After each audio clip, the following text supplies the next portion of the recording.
Hello again, a good new year, and welcome to Broadcasting Scotland. It's Sunday the 8th of January. I'm Andrew Wilson, and welcome to the Full Scottish. This afternoon, I have the latest daily update from Ukraine on day 319 of the illegal Russian war of aggression and imperial ambition. Then I will introduce our guests for this afternoon, and then together we will look in a little more depth at the past week's headlines from Scotland and around the world. Before we get started, though, I should apologise for our late start this afternoon.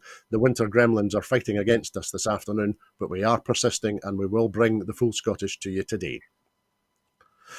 Russian attacks were reported in at least 7 regions in Ukraine's east and south, despite Moscow's declaration of a 36-hour ceasefire from midday on Friday to midnight yesterday for Orthodox Christmas. At least 3 people have been killed. Russian troops shelled the Kherson region 39 times on Friday, according to the governor Yaroslav Yanushevych. Residential buildings and a fire station building came under fire in the liberated city of Kherson, where a first responder was killed. 7 civilians were also wounded in the region. Ukraine's military said a 66-year-old man and a 61-year-old woman were also killed and 13 injured in Russia's shelling of Bakhmut in eastern Ukraine during the purported ceasefire. Russian troops were terrorizing civilians in the northeastern region of Kharkiv, said its governor Oleg Syniehubov. No casualties have been reported, but residential and commercial buildings continued to come under fire. Russian forces shelled Ukrainian positions 14 times and stormed one settlement 3 times in the frontline eastern Luhansk province in the first 3 hours of the purported ceasefire, according to the governor, Sergei Haidai. The Russian-installed governor of the occupied Crimean city of Sevastopol has said that air defences shot down a drone in an apparent attack on the port where Russia's Black Sea Fleet is based. The UK's Ministry of Defence said fighting between Russian and Ukrainian forces continued at a routine level into the Orthodox Christmas period. The US has asked Italy to provide defence systems to Ukraine as soon as possible. The Ukrainian President, Volodymyr Zelensky, has praised the US for including tank-killing armoured vehicles in its latest multi-billion-dollar package of military aid, which for the first time included Bradley armoured vehicles.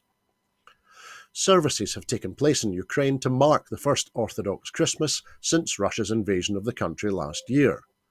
Metropolitan Epiphanius led a Christmas service in the Holy Dormition Cathedral at the Kyiv-Pekhersk Lavra in the Ukrainian capital. And Ukraine has updated the number of Russian troops it believes it has killed to 110,740. The General Staff of the Armed Forces said in an update on Saturday that a further 490 Russian troops were killed on Friday. Now, I think we are lucky enough to be joined this afternoon by 2 fantastic guests and friends to the programme. Firstly, we have Emma Harper, MSP. Emma was first elected to the Scottish Parliament in 2016 as an MSP for South Scotland, with the SNP in that election picking up 120,217 votes across the region. Emma is a member of the Health, Social Care and Sport Committee, as well as a number of cross-party groups, and she is also now a Scottish Government Whip. Emma, good afternoon, or good new year. How are you? I'm very well, Andrew. Happy New Year to you as well. It's good to be here this morning. Thank you for joining us on the Full Scottish, Emma. And we're also joined this afternoon by Simon Pia. Simon has worked as a journalist for over 3 decades in newspapers and broadcasting, covering current affairs, politics, arts and sport. He's written 4 books and has also edited 3 more. He was media advisor and communications director for the Labour Party at the Scottish Parliament for 4 years. He's been a special advisor to Wendy Alexander and Ian Gray and worked in the office of the then Prime Minister Gordon Brown and Chancellor of the Exchequer Alistair Darling. Simon's been teaching at Edinburgh's Napier University since 2012. Simon, a very good new year to you. How are you keeping? A good new year to you, Andrew, and to Emma. Thank you both for joining us this afternoon in the Full Scottish. My apologies for our late start today. Since we 3 last spoke, there have been some further developments in the war in Ukraine that I wanted to ask you both about. So firstly, Simon, we've seen a number of announcements regarding the provision of bigger, heavier and more sophisticated equipment from individual NATO members to the Ukrainian forces. A Patriot missile system from the US and light tanks, the AMX-10RC from France, Marder infantry fighting vehicles from Germany, and as I mentioned in the roundup, Bradley fighting vehicles also from the USA. Do you think, does this indicate a significant shift in the policy of NATO members towards the war? And perhaps, how do you think Russia is going to respond?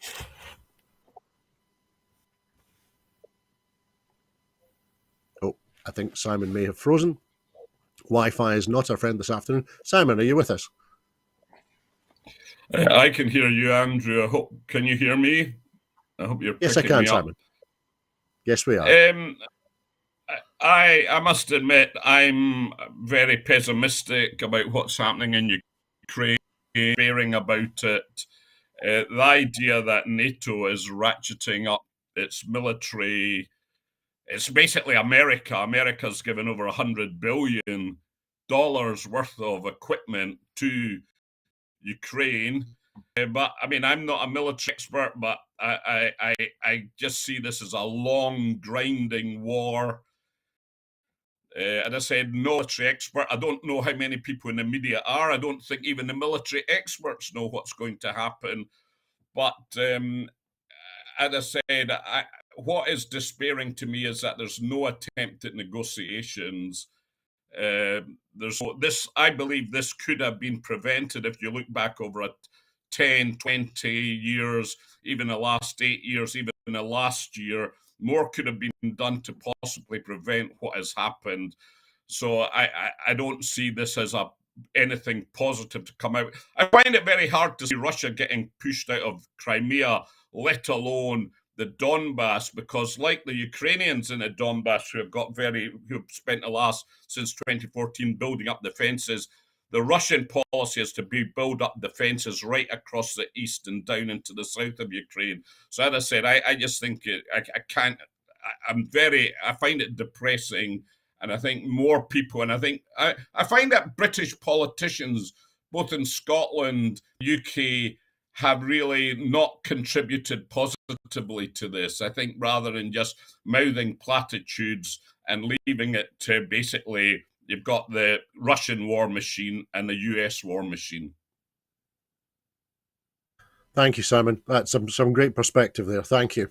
Now, Emma, over the past number of weeks, we've seen reports that Russia continues to target civilian energy infrastructure and indeed civilians. The Ukrainian government estimates that at least 33,000 Ukrainian civilians and 41 foreign civilians have been killed so far. But regarding the energy infrastructure, Russia denies intentionally targeting civilians and has sought to justify its attacks on Ukrainian infrastructure as strikes against the military command system of Ukraine and related energy facilities. Now, Michael Schmidt, who's a professor emeritus at the US Naval War College, has said that he now believes it's pretty clear that Russia's main motivation, at least in some attacks, is to terrorize the civilian population. So Jeffrey Nice, who's the barrister who worked with the International Criminal Tribunal for the former Yugoslavia between 1998 and 2006, and who led the prosecution of the former Serbian leader Slobodan Milosevic, has said that Putin should go on trial in the Ukraine this year for the war crimes that have been committed in his name. So do you think could or should a prosecution of Vladimir Putin be mounted in Ukraine in 2023? It is interesting, Andrew, like what you're describing. I mean, obviously on the ground, that what's happened is like shelling civilian buildings, the fire service building that you talked about. You know, what's happening directly on the ground is why people are fleeing the country, why we need to have places for refugees. And of course, Scotland's doing its bit to support people to bring them here so that they can be safe. And I'm sure many folk want to get back home as soon as possible. And it is worrying. I did read actually about like bringing Putin forward for war crimes, and actually even other high level members of Putin's government and cabinet is actually already dissuading them from even traveling in Europe. So that might be one way to approach the whole tackling of this illegal war, and bringing people up, like Putin, as you're describing Milosevic, on trial for for war crimes. They might say they're not attacking civilians, but they are, and we know they are, and we know how effective like terrorizing civilians can be. And I really, it does worry me. And we are experience stuff in Scotland where we're trying to deal with refugees that are fleeing our country, when really we do need to be looking at ways of ending this conflict, ending this war. Thank you, Emma, and thank you both. Now we'll move on to more of this week's key headlines, because as the UK government digs in and refuses to increase funding for the NHS across the UK, the NHSs in the constituent parts of the UK, the opposition in the media in Scotland make the attacks on Humza Yousaf personal, despite the performance of Scotland's NHS being better than the rest of the UK. Now, this is a health service and journalism story, so I'm delighted that we're lucky enough to have both Emma and Simon here this afternoon to discuss it. Emma, there's been reporting this week tracing the history of the current challenges in the NHS, especially in England, back to the coalition government of David Cameron and Nick Clegg. The reforms introduced then by Andrew Lansley led to a massive jump in the involvement of the private sector in England in their NHS. And now this morning we have the Observer reporting that NHS trusts with record waiting lists are promoting what they call quick and easy private healthcare services at their own hospitals, offering patients the chance to jump the year-long queues. The Great Western Hospital's NHS Trust in Wiltshire is warning patients that services are extremely busy, whilst its private division promotes self-pay treatment for those who don't want to wait for an NHS referral. James Paget University Hospital Trust in Norfolk is advertising private services on its NHS website, stating, "We provide highly experienced consultant-led services without the waiting list." And at Sussex Premier Health, which is part of East Sussex Healthcare NHS Trust, MRI scans are carried out within 48 hours for £379. That's according to a recent promotion on Instagram.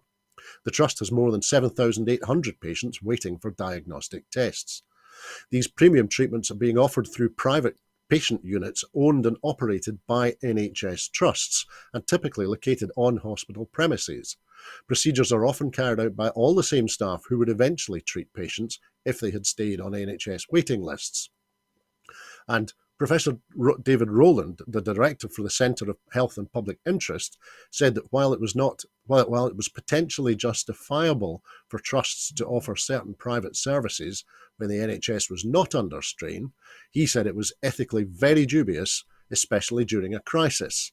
So, Emma, do you think that there is a risk that these ethically very dubious practices will begin to appear in Scotland's NHS, which is separate from the NHS in England, Wales and Northern Ireland? Mm-hmm. Thank you for saying that NHS in Scotland is separate from the NHS in England, Wales and Ireland. It's something that does get mixed up when people are tweeting about the NHS and their complaints.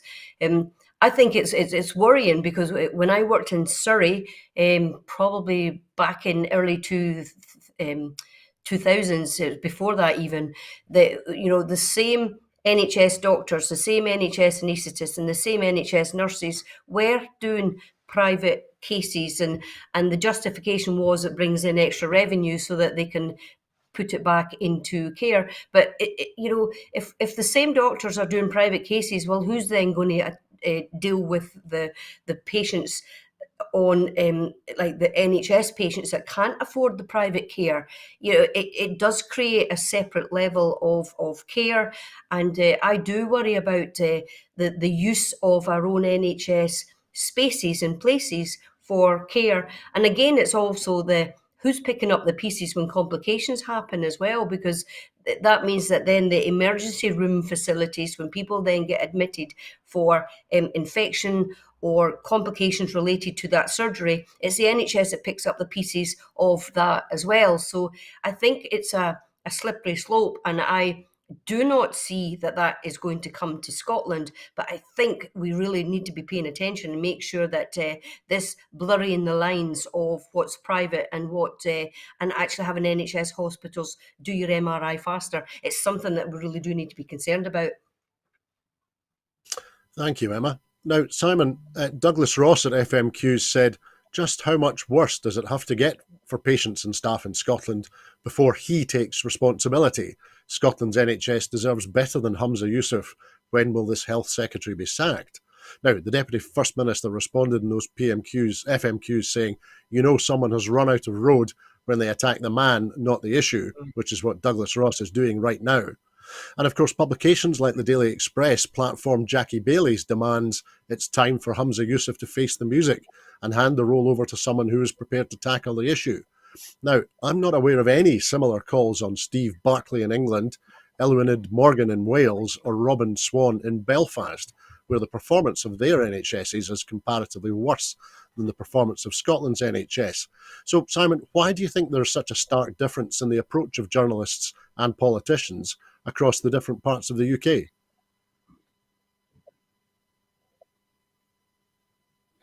Well, it's you could say it's media and union politicians ganging up. It's a vulnerable area for the Scottish government. So have attack Humza Yousaf. That's to be expected, but you've got to accept that when you're in politics and be able to defend yourself.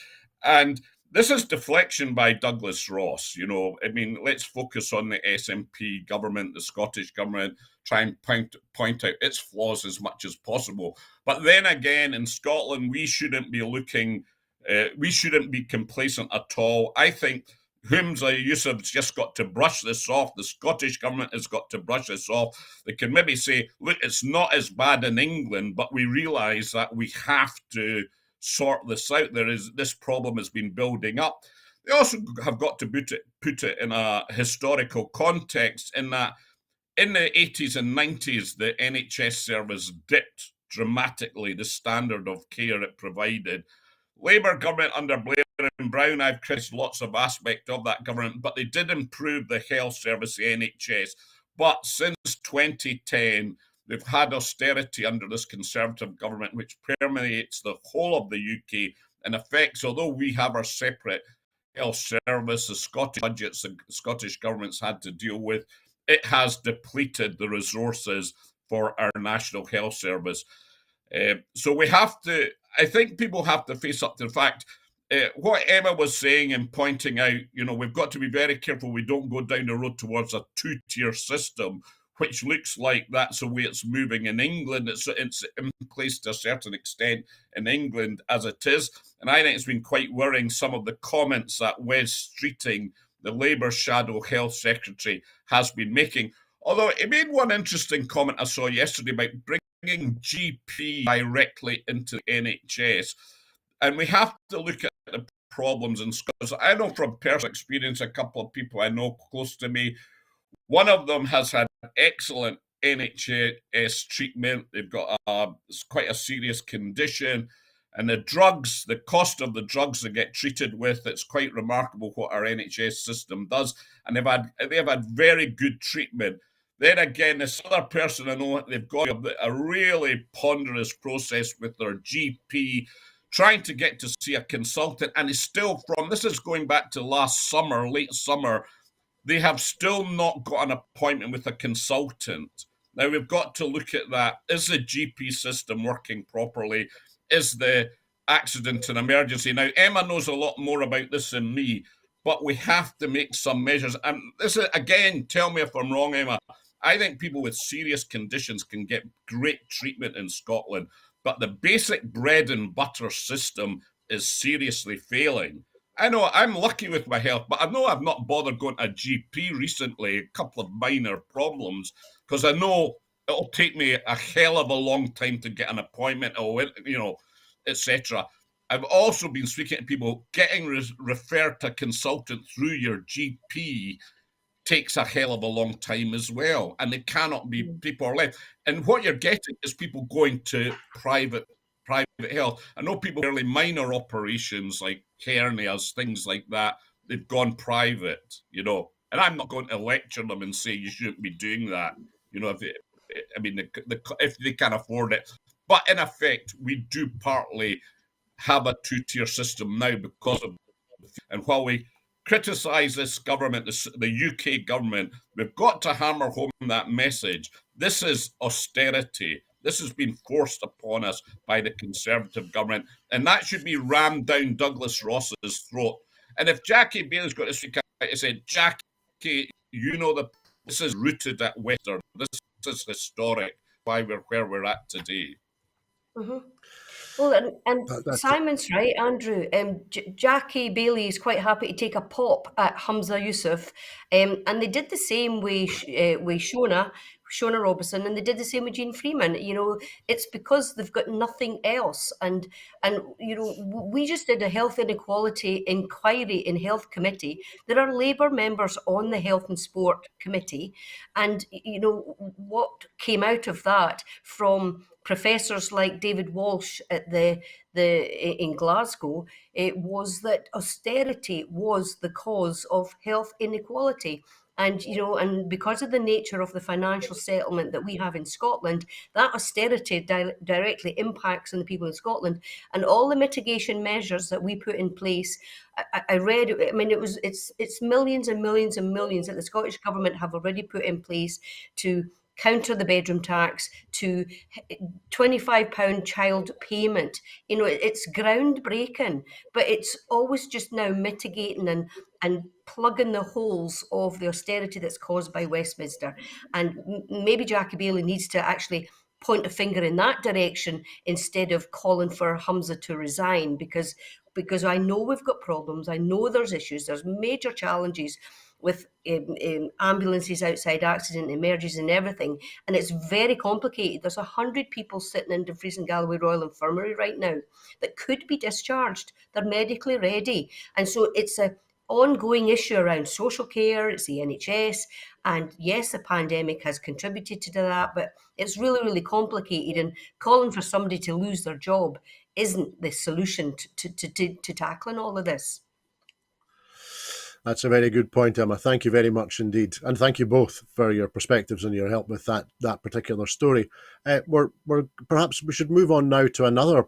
You were both saying that austerity and the current condition of the NHS, especially in England, is as a result of political choices, and I think we should move on now to look at another political choice, because the question this afternoon is: can the right to strike be protected in a country where the government wants to withdraw from international human rights law? Emma, it could be said that the Westminster response to the current wave of industrial action amounts to victim blaming.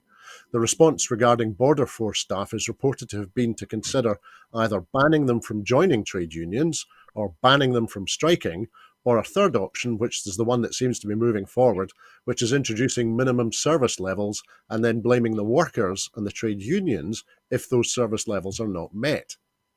Now, there's maybe an element of flying these three options and seeing which one appeals most to the readers of the Daily Mail and the Daily Express. But do you think, are any of these responses to the industrial action, for example, amongst border force staff, are any of these responses going to appeal to voters, apart from the small number of voters in the south east of England who vote Tory?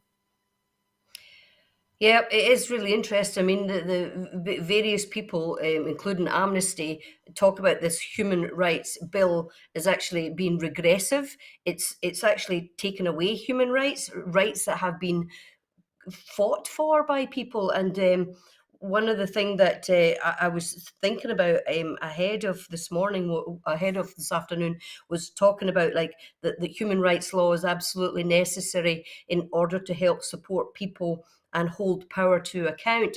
And so blaming the nurses or blaming the doctors because they are asking for more money because of a 10.7% inflation so that they can deal with the cost of living crisis, which they didn't cause. It's something that, it is a really good way to politically spin and turn it around and blame the victim. Mick Lynch, when the train drivers and when the people on the ground in the railways were seeking more money, it became a blame them as well. I've read about people missing their chemotherapy because the trains were not running.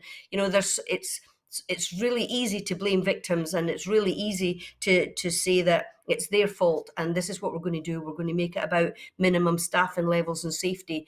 Anytime that I've been involved in negotiations or union activity or striking, when I worked in California and even when I worked in this country, all plans and processes and procedures were put in place to make sure that patients' safety was protected.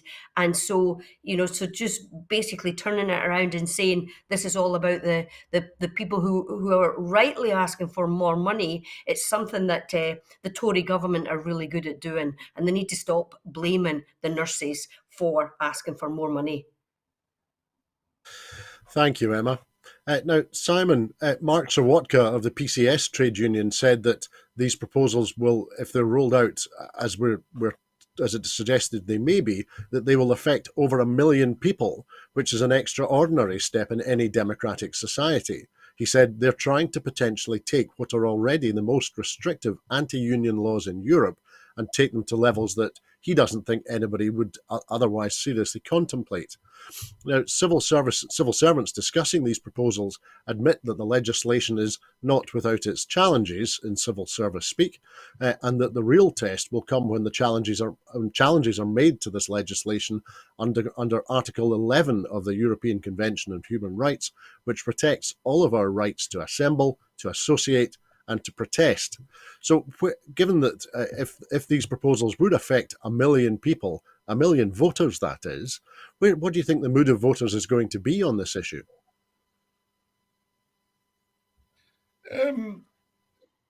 I think it's a bit of a wait and see, but what I am worried about, I think the Conservative government has deliberately gone down this route. I think they're pretty desperate, but I think they're playing the anti-union card. They'll get huge support in the media on behalf of this, because we have the most right-wing press in the United Kingdom, and I think they want to pick a fight with the union, and they believe they can have a war of attrition with, for instance, say people, commuters because of the rail strike, if the A&E and NHS's situation gets exacerbated. And I think they've made a deliberate choice. Grant Shapps as the business secretary, Steve Barclay, the health secretary, and Rishi Sunak, they've sat down and said, let's fight the unions, let's go ahead. And they think that, because if they're failing in so many others, and it is fairly desperate, but I think they've made a cynical calculation here. And I was speaking to somebody a couple of days ago, and they were moaning away and telling me that their support had changed. And the more this war of attrition goes on. Now, what you need here, and I think it's the duty of the opposition parties, the SNP, Labour, the Lib Dems, to vociferously attack these proposals. And Keir Starmer said he would repeal them. Maybe I've missed it, but I'd like to see Nicola Sturgeon and the Scottish Government coming out a lot more strongly on fundamental human right. Emma referred to Mick Lynch. This person, Mick Lynch, he's been the most articulate person speaking on behalf of working people throughout Scotland, England, Wales, Northern Ireland. He has spoke up for people. This is why he's become a bit of an iconic figure, because he's a working person, a trades unionist. He tells it like it is, and he's not trying to score party political points. He connects with the public. It's a fundamental human right. Grant Shapps is also they're trying to bring in this red herring about France is similar. Basically you end up people having a mass, and then people will be scripted to go into work who've already voted to strike. That's what their plan is. That has never been enforced and never been enacted in Spain. So that politicians have to hammer away at the government. And personally speaking, I don't think the SNP or Labour are hitting hard enough on this one. Emma can correct me maybe on this, but I think I will praise Keir Starmer and Labour. They should be tougher, but I'll let Emma speak up for the Scottish Government or the SNP on this. Mm-hmm. And okay, thanks, Andrew. If I can come back, because Simon is saying that my understanding is that during the railway strikes, our Transport Minister Jenny Gilruth was very good at meeting with unions and engaging, and also John Swinney and First Minister as well, and Humza have been really good at engaging with the healthcare unions, the nurses unions as well. I was a member of the RCN myself at one time, and I know that every time First Minister and Humza and John Swinney are on their feet, they are absolutely concerned for the well-being of all our healthcare staff. And it's not just our staff that work in NHS, it's the staff that are working out in the communities as well. So I think actually, I mean, Simon's absolutely right that the SNP need to stick up for the people that are working, the people that are affiliated and part of unions.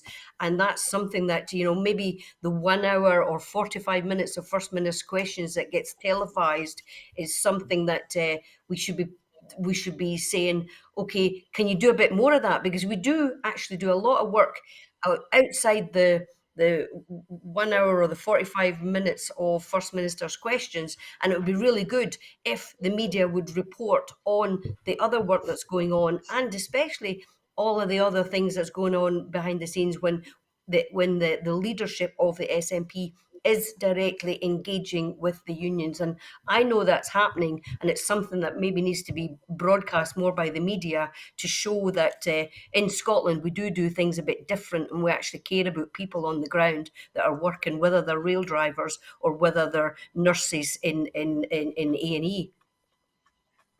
Thanks, Emma. For completeness, I think it's fair to say that Stephen Flynn has made a statement this morning asking for employment law to be devolved to Scotland because these employment restrictions come under the broad umbrella of employment law. But to Simon's point, I think there is potential here for much sharper criticism and much sharper, as you say, Emma, drawing of a distinction between the approach of the Westminster government and the Holyrood government and the approach of their respective political parties to workers and to workers' rights and also, of course, to the rights of service users, if I can use that terrible phrase, be they in the railways or in the NHS. But I'm watching the time this afternoon. Because we started late, we'll run until about 1:10 this afternoon. But I think we should move on to another topic this afternoon, because a number of us have been watching open-mouthed as the new US House Speaker, Punxsutawney Kevin, took 15 rounds of voting to be elected as Speaker of the House of Representatives, but has perhaps gained a darker shadow in the process. Simon, the high-stakes impasse was historic. It's the first time in a century that an election of a House Speaker took multiple ballots to complete. The longest vote in the US history, I think, took place in 1855, and that was 133 rounds over 2 months. But the drama of not electing a Speaker has very real consequences. The House could not conduct any business, including swearing in new members, until a Speaker was chosen. Without a Speaker, lawmakers can't form committees, advance legislation, or participate in intelligence briefings. On Wednesday, a group of House Republican veterans held a news conference on the Speaker standoff, which they referred to as being held hostage. They said this group has now managed, referring to the 14 or the 15 rebels, the Never Kevin Brigade. These veteran Republicans said this group of rebels has now managed to snatch defeat from the jaws of victory, and the victory was the Republican majority, and that's according to the Florida Republican Michael Waltz, who was referring to the group of Republicans who did not support Kevin McCarthy. Waltz went on, there's negotiations and then there's holding the rest of us to hostage, and 20 don't get to do that to 201 members elect. So, Kevin, having watched this drama play out Simon, having watched this drama play out this week, do you think that this group of right-wing Republicans are getting a taste for this sort of high political drama and holding their fellow elected representatives hostage?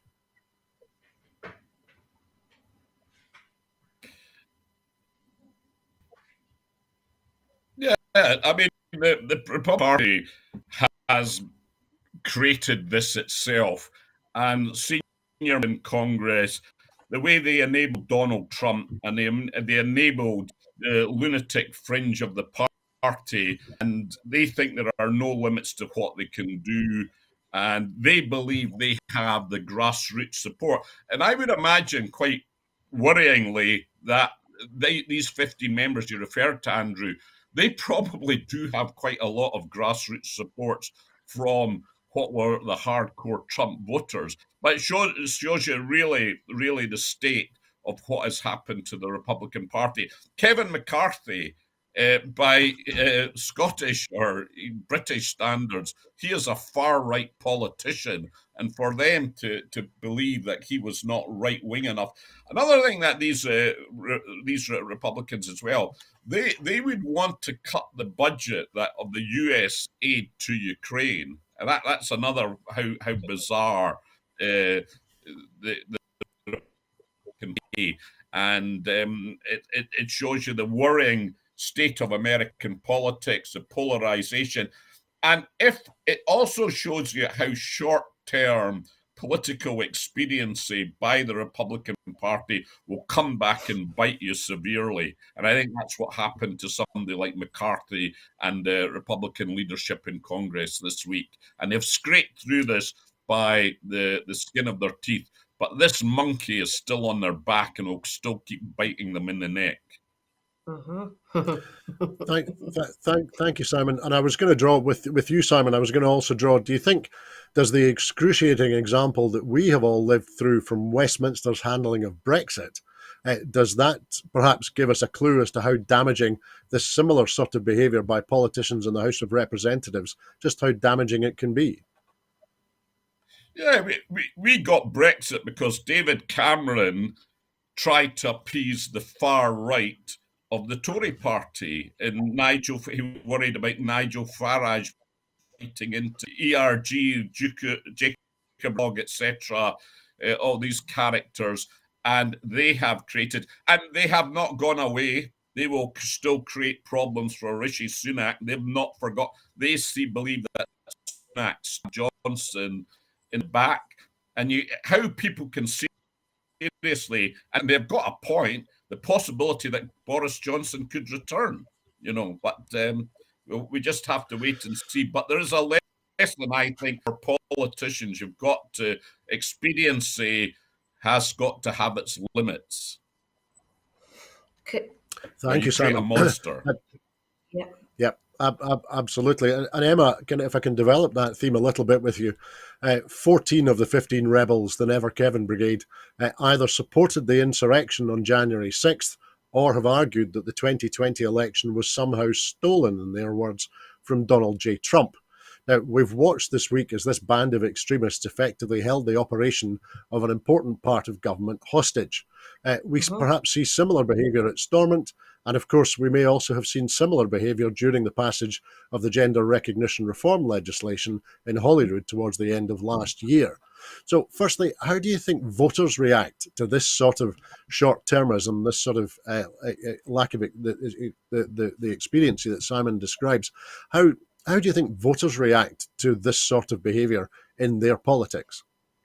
I suppose it depends how much voters are engaged. One thing that in the last few months, I joined the British Irish Parliamentary Assembly, and the point of that is so that legislators from all areas, whether it's the Northern Irish Assembly, whether it's Welsh Assembly, Scottish Government, are engaged so that we can cooperate and collaborate and engage. And this year is the 25th anniversary of the Good Friday Agreement, and yet the DUP are still holding Stormont back. They can't even get round the table and even discuss and even elect a speaker. And so this whole it does actually resonate what's happening in America with what's happening in the UK, the whole binary politics, the whole opposition for the opposition state, the whole them and us. That one of the whole things is interesting about the one of the significant demands that Kevin McCarthy has had to acquiesce to is that any one member can put a motion forward and call for a vote that the speaker is removed. So so he's obviously had to give up on lots of things, and as you're saying, Andrew, there's 15 of these new members, or 14 of the new members, actually backed an insurrection in the Capitol in the United States. It's so Trumpian, and it just blows my mind. As someone who lived in California for 14 years, who wanted to see how progressive and engaging and sensible people could be, and we're seeing in our own chamber the disruptive politics led by Douglas Ross and the former chief whip. It's so disruptive. It's so it's basically making even our family friendly parliament to be non-family friendly anymore. I mean, it's like the Tories hate families now, where they're demanding late votes and there's points of order every 5 minutes, and it's almost like the opposition don't even oppose a family friendly parliament, and it's something that we're well aware of, and it's how do you combat that disruption, and that just it's disingenuous of Douglas Ross to just constantly fight against the process, and it's probably because he's got no policies, he's got nothing, and so that's what they're doing. They're fighting the process in the parliament in order to disrupt, because they've got nothing else to offer. The Tories have nothing to offer in Scotland. That's why they haven't been elected in Scotland for over 70 years. And that's what we need to remind the voters about, and make sure that our voters are informed about what the Scottish National Party is doing for the people in Scotland, because the progressive policies are about people and not about politics. That's what I support. Thank you, Emma. That's a great perspective, and certainly it crosses, reflecting a little bit just now and using that family metaphor that you've been using, and the issue of family-friendly politics in a modern parliament and a modern democracy. The kind of toddler temper tantrum behaviour that we saw from Stephen Kerr and Douglas Ross towards the end of the last parliament, the last parliamentary debates with regard to gender recognition reform. It'll be interesting, and also the way in which it was handled, in particular by the deputy presiding officer, who was refusing to rise to the toddler behaviour from Douglas Ross. It'll be interesting to see how that plays out through 2023 as the pressures grow. But let's move on to our final item this afternoon. Thinking a little bit more about Scottish politics, perhaps in a slightly broader sense, because whilst on the one hand we've all been talking about how Scotland does politics slightly differently, but at the same time fears are growing that Westminster's public school playground politics could be creeping into Holyrood. And so I was going to discuss with everyone here this afternoon who perhaps has the best vision for Scotland's future, be that Rishi Sunak, Keir Starmer or Nicola Sturgeon. But firstly, we've been talking a little bit this afternoon about the behaviour of small groups of politicians holding parliamentary bodies hostage. I was going to widen that out a little bit, if I may. Again, we've mentioned the behaviour of the Tories regarding gender recognition reform, and now we see some prominent in the right wing in Scotland coalescing around a report prepared by the Christian Institute opposing efforts by the Holyrood government to ban conversion therapy. Now, I was on the doorsteps yesterday morning for a couple of hours, and only one voter out of perhaps 60 we spoke to mentioned gender recognition, and also, as it happens, got the facts spectacularly wrong.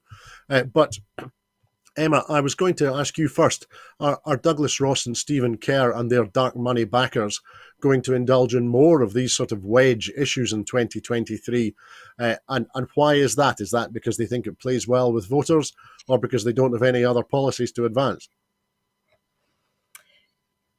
I think you're right about they don't have any other policies, and so playing on these wedge issues and making it about either or, it's very binary, and it's actually, I mean, I've had to deal with the misinformation that was put out about the gender reform bill, and this bill is about protecting the most vulnerable people in society, and there's a lot of information or misinformation around that bill, and so I think it really is interesting when the Conservatives are, they say they're pro-family, family-friendly, and now they're just disrupting Parliament. And sometimes what we need to do, we need to make sure that that we have to show that what we're doing in Scotland is about protecting people, protecting the most vulnerable. We want to tackle health inequalities. We can't do that with the fiscal constraints that we have. And we do need to show the differences between Westminster and sometimes the chaos that we see down there. And we need to show that what we have is a progressive parliament. And, before Douglas Ross took over, there was more cohesive collaboration. Even, speaking, what you see in committee work is often very much more collaborative. But as you're describing now, Andrew, with the Christian Institute, or who's now the Tories are reaching out to, it is all about creating these wedge issues instead of dealing with the day-to-day, the actual business of helping people deal with the cost of living crisis. And that's stuff that we need to make sure that we do take forward, and don't let the disruption and the distraction and the disengagement by the Douglas Ross folks like Stephen Kerr. We need to make sure that we don't let them overpower and take over. We need to make sure that the voices of the parliamentarians that are trying to do the greater good for the people of Scotland, we need to make sure that those are the voices that we get out there. Thank you, Emma. And Simon, I was going to broaden this out a little bit more to look not just at politics in Holyrood, but at the independence movement more generally. Regarding the opposition to conversion, the banning of conversion therapy, I've watched on Twitter this week as an axis of opinion emerges, which brings no less than the Dean of the Faculty of Advocates and Stuart Campbell onto the same page. Something that I never dreamed, and I have some horrible dreams sometimes, but I never dreamed that would happen. So do you think, is the use of wedge issues something which we're going to see more of in an attempt to attack the independence movement in Scotland? And do you think, is that sort of tactic going to be successful, or is it just ever more destructive of our politics?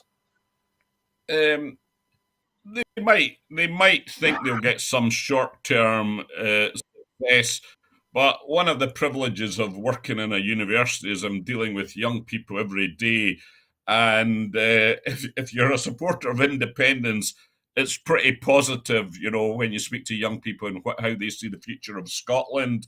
So I also, just a point slightly diverging, Andrew, and obviously Emma will welcome this point, is that you look at the polling during December, and it's quite remarkable, the polling that the SNP government is still getting.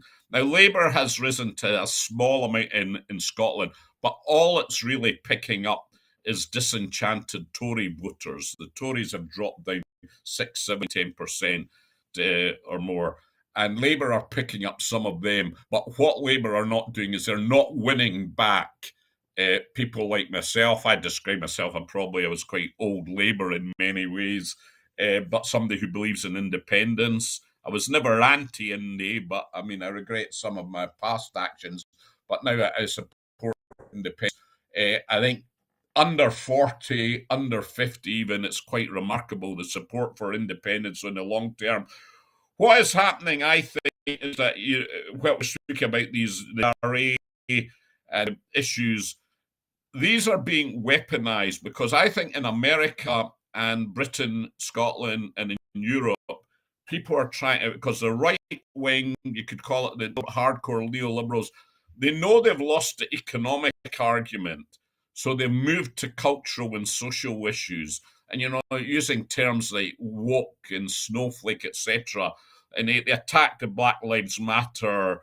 And they're moving on from one. Last year it was Black Lives Matter. This year, or rather 2022, was all about the trans issue. People both in the US and in Scotland. And I think people in Scotland and the SNP government, they shouldn't be afraid of embracing, Scotland, the most woke country in the world. A lot of people admire that, so I don't think people should worry too much about the GRE issue.